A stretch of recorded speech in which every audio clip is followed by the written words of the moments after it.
All right, guys, game's over. Georgia Bulldogs win 10-3. Clemson loses their season opener. I missed most of the first half. I was at work until about 8:45-ish or so. I got home, so saw maybe the final 6 minutes of the first half. It was still 0-0 at that point in time. I got to see the pick six, got to see all the negative plays, and never really saw the offense get going much in the second half. There was still maybe 2 drives that I can keep in mind that actually had some positive impact. But other than that, it was a rough night watching the offense play.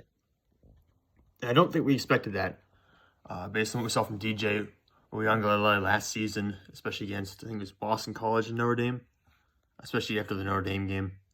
Even in that game, Travis Etienne didn't run that well. So seeing what we got from DJ, and that one made us think that we were going to have a clean transition between him, or between Trevor Lawrence and to him. Losing Cornell Powell and Amari Rodgers, I think, is more impactful than most people would realize. Losing Jackson Carman, I think, is more impactful than people realize. Joseph Nagata was huge for us tonight. I mean, he looked phenomenal. He's one of those guys, him, Frank Ladson, and Justin Ross are all guys who could be eligible for the NFL draft in 2022. I want to watch all of them because they're all very talented players. And Justin Ross did not look, you can't really blame him. He didn't look like his 2018 or 2019 self. But again, he's been away from football for a full year. This is his first game in over a year. You can't really blame him. He and DJ were not on the same page at all tonight. Was not a good showing for Justin Ross. But the guy who's been hurt quite a bit, missed a lot last season, came out, was phenomenal tonight. I would like to see E.J. Williams and Frank Ladson more involved in the offense. I think they have to be. I think they can separate a little bit better than some of the other guys on the team right now. And the guy can too, but there's a lot of troubles with separation tonight. I mean, just the Clemson receivers nowhere near, not even getting a foot of separation against some of these Georgia defenders. And DJ just could not throw them open. And again, I can't really blame him in all these situations. Again, he's not throwing to guys who are getting open. There was no space there. The running game was pretty awful. That's kind of to be expected with the way Clemson's offensive line is right now. Even Jordan McFadden, I think we're beginning to realize he's just more of an average offensive lineman, nothing incredibly special, especially when he goes up against high-level competitors like the guys from Georgia right now. I think I said this in my previous video where I was talking about NFL talent on Georgia's team. They have 3 legit edge rushers. They've got 3 guys who are really good. Jordan Davis in the middle two at nose tackle. So the defensive line is just otherworldly for Georgia. Even better than Clemson's was today. And Clemson's defense, by the way, is good. If you want to take away some positives from this game for Clemson, 1, they don't have to play another team that's going to be anywhere near as good as Georgia the rest of the year. 2, Clemson's defense did not allow a touchdown. They only allowed a field goal all game long. 3, Joseph Nagata looked really good, like legit number 1 receiver level good against a very talented Georgia Bulldogs defense. On the other side, you could say, well, Georgia's missing their top 2 wide receivers. Let's just not talk about that. Let's just not even mention that at all. Kind of pass over that as much as possible. I'm very tired, by the way, so I apologize if this is a little bit jumping around quite a bit. I don't know why Lynn J. Dixon didn't play more. Lynn J. Dixon had 1 carry, and that 1 carry went for 10 yards, and he looked like he actually got outside against Georgia. We couldn't do that all game long. Our running backs, Will Shipley, 4 carries, 7 yards. Kobe Pace, 4 carries, 7 yards. When 1 carry, Lynn J. Dixon had more yards. And this happened last year, too. Travis Etienne was struggling last year to run the ball. And we did not run the ball with Lynn J. Dixon at all. Never even put him in, it felt like. And as soon as he comes in the game, we have our longest running play of the night, by far. He needs to play more. He just needs to play more. And I don't know what's going on. If there's issues in practice or issues away from the field, whatever it is, he's playing better than the running backs we have here. And he's been good enough that he should be seeing more carries. So Lynn J. Dixon's the guy who needs to be seeing more touches moving forward. What else? Miles Murphy came up with a couple of big plays. Brian Brzee got banged up a little bit early on in the game, but came back in. I mean, I'm okay with the defense. I'm okay with the way defense played. Andrew Booth generally made some really good tackles. He had good plays in the running game. Andrew Booth was everything I could have asked for tonight. The other guys in that defense, Sheridan Jones had one bad pass interference call. But Goodrich wasn't that bad. I mean, legitimately, the defense was pretty good. Skalski made some really nice plays, I felt like. We're missing some guys in secondary. We're missing Tyler Davis in the middle and defensive line. And legitimately, still a very, very good group. I think Nolan Turner wasn't playing, so we had a really good showing defensively. Granted, this Bulldogs offense is not phenomenal, and at the very end of the game, Zamir White started getting going. Towards the very end, Clemson's defense was obviously very tired. The offense just was not possessing the ball long enough to really give them a good enough break. So Zamir White started getting going towards the end of the game. Even JT Daniels started hitting a few more passes late in the game. But he only averaged like 4.5 yards per completion. So it wasn't like he was going downfield at all. It wasn't like he was getting any deep shots or any big plays. Their longest passing play was 21 yards. And they had two other players who had long pass plays over 10 yards. So I don't feel like the defense played poorly. The defense played really well. Even the special teams felt pretty good.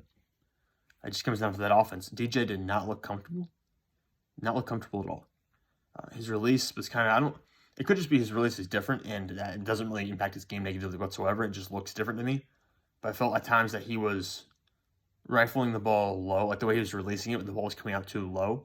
And I also felt like sometimes it was taking too long for him to release the ball to the point where guys were jumping the routes or guys were just hopping in front of the players, Clemson players trying to catch the ball and breaking up passes. That one pick six was a little bit on the receiver as well, so the receiver did not do enough to create impact or create a collision at the point of the catch to force the ball loose.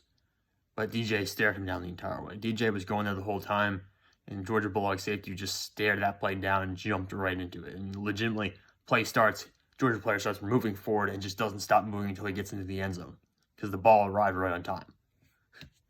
So, not a good showing from DJ. Just not good enough. And he knows that. I wish Clemson had gotten more tune-up games before coming to this matchup, realistically scheduling a showdown against a top 5 ranked team in the nation for your first game. It probably was never a good idea to begin with. Don't get me wrong, it takes some level of courage to do that. And I think football fans in general should appreciate the fact that we get a matchup like that in week 1 instead of Clemson versus Citadel, which is a game that I've actually attended as Clemson's home opener before and Clemson's opening game before. So putting in a real matchup, I think people will appreciate that. But at the same time, it's probably not what's best for your team, especially. And granted, I know they set this up years ahead of time, but it just so happens to be that you're transitioning away from one of the 2 best quarterbacks in your school's history, the best running back in your school's history. You're changing away from all these guys, and then you're playing Georgia in your home opener. DJ's first start as the official quarterback of Clemson moving forward. No real solutions in the running game. Offensive line has never been worse, arguably. You know. Jeez. Still a lot of season left. I'm hoping Justin Ross can look better. Hoping he can get back into the shape he was in 2018, 2019. At that time, he was worth a first-round pick. He just is not worth that right now. He did not look like that today whatsoever. I need Frank Watson to be more involved in the offense. I need A.J. Williams to be more involved in the offense. I want to see Joe out on the field. I just want to see him out there. He's a big physical guy. There's a lot he's capable of doing.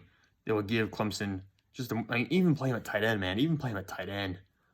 There was a play, I think Braden Galloway might have had a drop later in the game that really just Clemson absolutely needed that ball and just didn't get it. I'm not mad at the defense. It's just the offense was so tough to watch. This felt like watching the Pittsburgh Steelers in the 1 year where Ben Roethlisberger did not play and was Devlin Hodges and Mason Rudolph at quarterback. This is what that felt like. And the offensive line could not run block, and Clemson was and Pittsburgh was in bottom 3 in the NFL in rushing yards. It felt like that tonight. I don't want to feel like that for the rest of the year. Probably won't, because we're not going to face might not even face any ranked teams the rest of the way through. But now Clemson has already lost. Clemson no longer controls its own destiny. After 1 week into the season, Clemson no longer controls its own destiny. It comes down to everything falling into place now. Clemson has to win out, which again is in their control. But after that, it's going to require a lot of our teams to lose. It's going to require Alabama to beat Georgia somewhere along the line. Because if Georgia beats Alabama, and Alabama, that's the only loss they have on the schedule, Clemson's automatically just not going to make the college football playoffs. Because those 2 teams will get in. Clemson's not going to get in consideration. Ohio State will probably get in. And then they'll take someone else. On the right side, it doesn't look like Oklahoma's going to be that team. Now after what happened at Tulane today. And Miami and UNC aren't going to be up there. There's going to be room for Clemson to make the College Football playoffs. It's just going to take a lot. A lot of good things happening. But for now, I'm done for the night. I'm tired. I'm going to bed. Talk to you guys tomorrow.